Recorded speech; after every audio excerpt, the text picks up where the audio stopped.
haven't done one for a bit, so I thought I'd do one. There's lots of loads, there's like a million topics.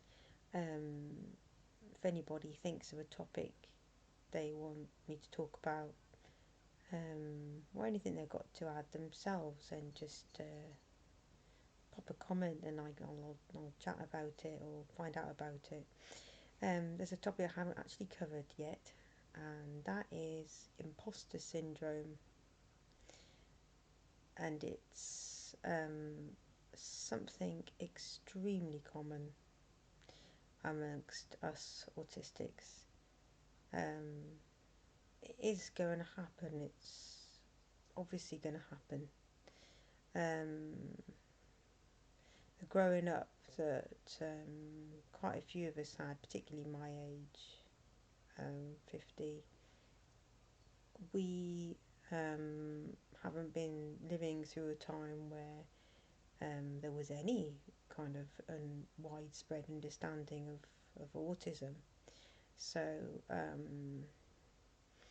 parents and family members, some of them weren't equipped to understand our needs for different, um, like rules, or you know what I mean, like living what we needed and what we didn't. So,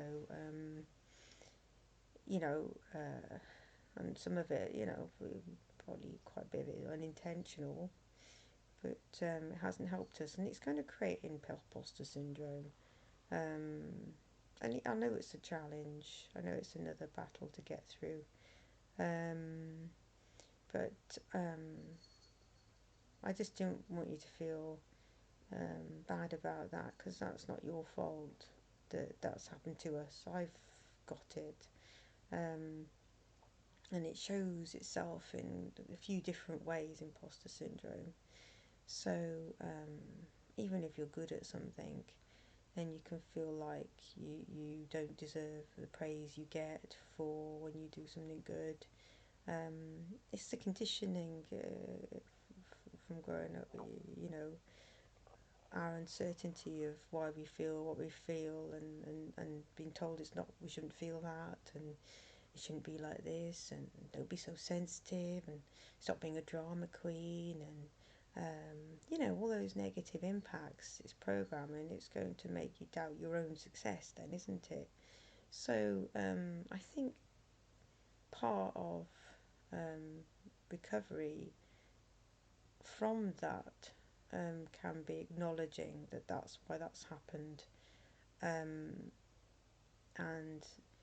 I think I spent a long time, quite a lot of years, proving myself to myself, which is imposter syndrome. And the fact that I'm quite dedicated to a lot of things. But then there was something good coming out of that,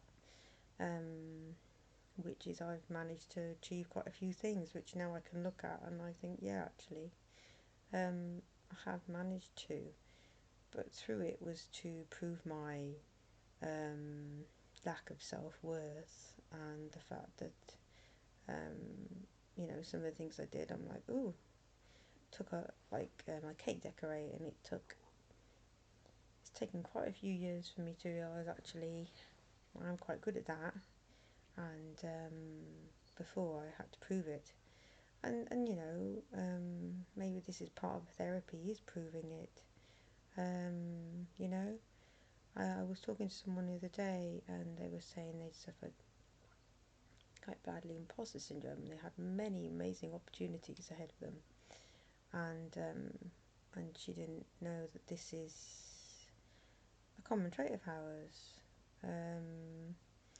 And yeah, the way it shows up um, is through perfectionism. It's through going the extra mile. It's shown through all. I think it was those five. I had them written down the other day. The different ones. There's probably more than that as well. Ways it shows itself.